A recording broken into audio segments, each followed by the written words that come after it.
الحمدللہ، اللہ تعالیٰ کا لاکھ لاکھ شکر ہے کہ مالک الملک نے اپنی یاد کی توفیق اور موقع عطا فرمایا۔ لاکھوں اور کروڑوں درود حضرت محمد مصطفیٰ صلی اللہ علیہ وآلہ وسلم پر، جن کے طفیل مالک الملک نے یہ مہربانی عطا فرمائی۔ سامعین کرام، اللہ تعالیٰ نے قرآن پاک میں ارشاد فرمایا، اعوذ باللہ من الشیطان الرجیم، بسم اللہ الرحمن الرحیم۔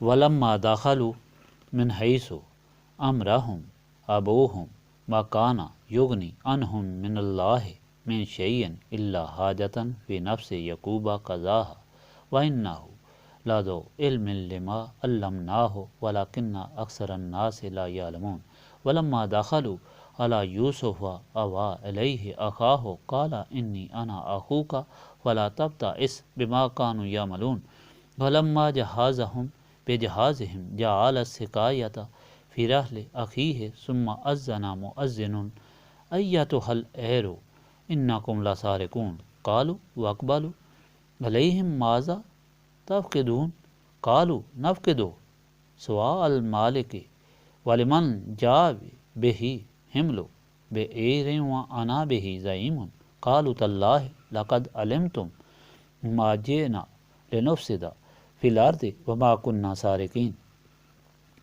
قالوا فما جزاؤه ان کنتم کاذبین قالوا جزاؤه من وجد فی رحلہ فہو جزاؤه کذالک نجزی الظالمین فبدا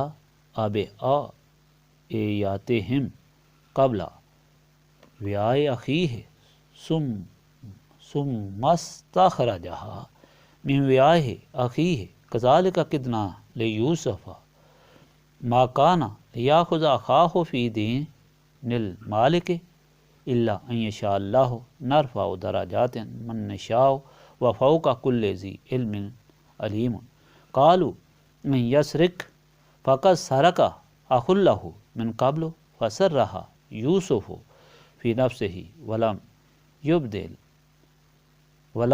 یبدها لهم قال انتم شر مکانا واللہ عالم بما تصفون۔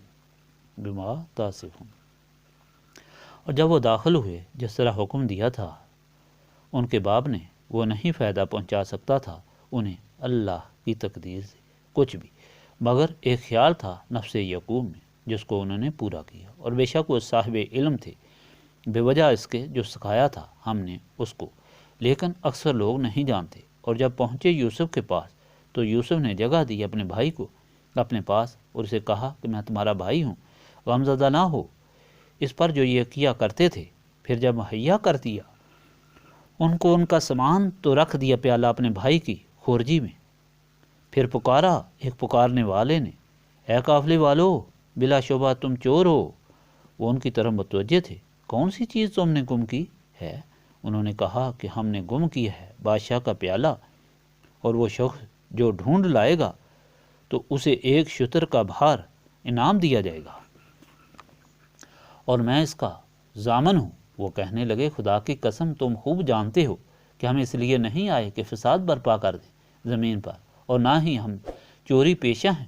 خدام نے کہا، پھر اس کی کیا سزا ہے اگر تم جھوٹے ثابت ہو جاؤ؟ انہوں نے کہا کہ اس کی سزا یہ ہے کہ جس کے سامان سے پیالہ ملے وہی اس کا بدلہ ہے۔ اس طرح ہم سزا دیا کرتے ہیں ظالموں کو۔ پس تلاشی شروع کی ان کے سامان کی، یوسف کے بھائی کے سامان سے پہلے پھر نکال لیا وہ پیالہ ان کے بھائی کی خورجی سے۔ یوں تدبیر کی ہم نے یوسف کے لیے، نہیں رکھ سکتے تھے یوسف اپنے بھائی کو بادشاہ مصر کے قانون میں، مگر یہ کہ اللہ تعالیٰ چاہے ہم بلند کر دیتے ہیں درجے جس کے چاہتے ہیں، اور ہر صاحب علم سے اوپر دوسرا صاحب علم ہوتا ہے۔ بھائی بولے، اگر اس نے چوری کی ہے، بے شک چوری کی تھی اس کے بھائی نے بھی اس سے پہلے، پس چھپا لیا یوسف نے اس بات کو اپنے دل میں اور نہ ظاہر کیا ان پر۔ کہا تم بری جگہ ہو اور اللہ تعالیٰ خوب جانتا ہے جو تم بیان کرتے ہو۔ یوسف کا قصہ بھی جاری ہے۔ پچھلی مرتبہ آپ نے سنا کہ حضرت یعقوب نے بیٹوں کا پختہ عہد دینے پر اپنے چھوٹے بیٹے کو ساتھ لے جانے کی اجازت دے دی، اور ساتھ فرما دیا کہ یہ تدبیر ہے، بے شک تقدیر کے آگے تدبیر نہیں چلتی، ہوتا وہی ہے جو اللہ تعالیٰ کو منظور ہے۔ مگر تدبیر کرنا بھی سنت ہے۔ اپنی طرف سے عقل کو استعمال کرنا چاہیے، لیکن توکل اللہ تعالیٰ پر رکھنا چاہیے، اور یقین رکھنا چاہیے کہ ہوگا وہی جو اللہ تعالیٰ کرے گا۔ اس لیے اللہ تعالیٰ کے سامنے دعا جاری رکھنا ضروری ہے۔ تو یہ دعا کی اللہ تعالیٰ کے سامنے عاجزی کی ترغیب دی جا رہی ہے۔ فرمایا نظر بد بھی برحق ہے، اس لیے کوئی ایسی حرکت نہیں کرنی چاہیے جس سے نظر لگنے کا احتمال ہو، اور نظر لگنے سے پہلے تیسرا کلمہ پڑھنا چاہیے۔ بہرحال حضرت یعقوب نے ان کو رخصت کر دیا اور ساتھ یہ نصیحت کر دی کہ ایک دروازے سے سب اکٹھے داخل نہ ہونا، مختلف دروازوں سے داخل ہونا۔ جب یہ مصر میں محل کے پاس پہنچے تو مملکت مصر قلعہ کی شکل میں تھی، مختلف دروازے تھے، اس طرح دو دو ہو کر دروازوں سے داخل ہوئے۔ اس طرح چھوٹا بھائی اکیلا رہ گیا، حضرت یوسف اس کو ساتھ لے گئے، پھر سب کو عزت و احترام سے ٹھہرایا، دو دو کو ایک ایک کمرہ دیا۔ پھر بنیامین اکیلا رہ گیا تو یوسف نے اس کو اپنے کمرے میں جگہ دی، اور وہ رو رہے تھے۔ یوسف نے پوچھا کیوں روتے ہو؟ تو اس نے کہا کہ مجھے اپنا بھائی یوسف یاد آیا، اگر وہ ہوتے تو میں بھی ان کے ساتھ ہوتا۔ اس وقت حضرت یوسف نے ان کو بتا دیا کہ میں تمہارا بھائی یوسف ہوں، لیکن ان اپنے بھائیوں کو نہیں بتانا۔ بنیامین نے کہا اب میں آپ سے الگ نہیں ہوں گا، آپ کے ساتھ رہوں گا۔ تو حضرت یوسف نے فرمایا ٹھیک ہے، اس کے لیے کوئی تدبیر کرنا پڑے گی۔ اس ملک کے قانون کے مطابق کسی اجنبی کو روکا نہیں جا سکتا۔ اب تدبیر یہ ہے کہ تمہارے ذمہ چوری کا الزام لگایا جائے گا، اس طرح اس کے بدلے تم کو روکا جا سکتا ہے۔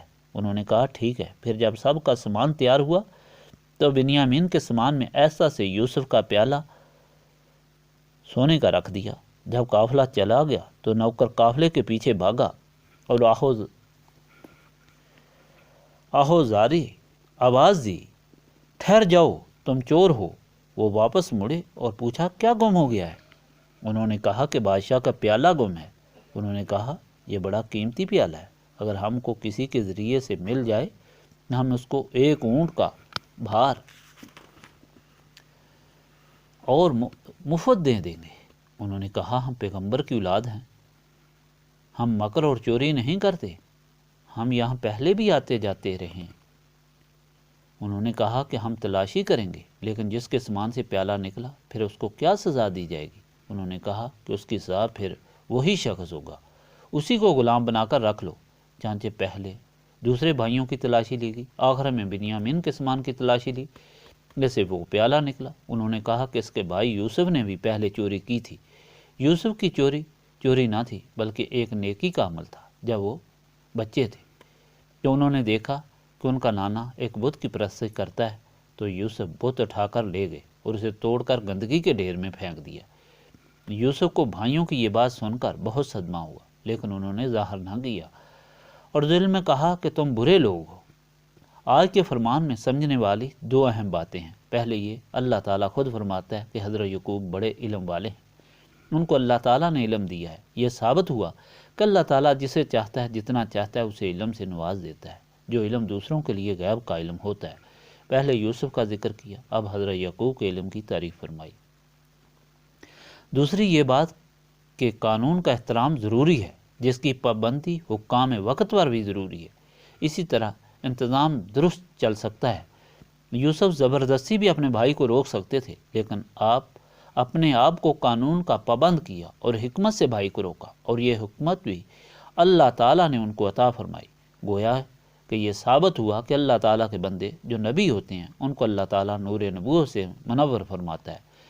ان کو اس طرح علم حکمت کے خزانے ملتے ہیں، لیکن جو نبی سے تعلق و نسبت رکھتے ہیں ان کو اس نور نبوت سے انوار و تجلیات ملتے ہیں، جیسے ان کے سینے بھی منور ہو جاتے ہیں۔ اس لیے یہاں یہ تلقین کی جاتی ہے کہ اللہ تعالیٰ کے آخری رسول سید المرسلین سے نسبت قائم کرو تاکہ حکمت اور علم کے خزانے سے حصہ لے سکو اور شیطان اور نفس کی چلاکیوں سے باخبر ہو کر معلوم کر سکو۔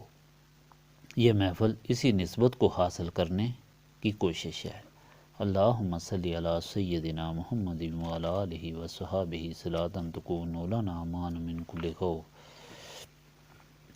لا الہ الا انت سبحانک انی کنت من الظالمین۔ ربنا آتنا فی الدنیا حسنۃ وفی الآخرۃ حسنۃ وقنا عذاب النار۔ ربنا لا تزغ قلوبنا بعد إذ هديتنا وهب لنا من لدنك رحمة إنك أنت الوهاب أنت ولي في الدنيا والآخرة توفني مسلما وألحقني بالصالحين اللهم إنك عفو تحب العفو فاعف عني يا غفور يا غفور يا غفور استغفر الله العظيم الذي لا إله إلا هو الحي القيوم وأتوب إليه ربنا تقبل منا إنك أنت السميع العليم وتب علينا إنك أنت التواب الرحيم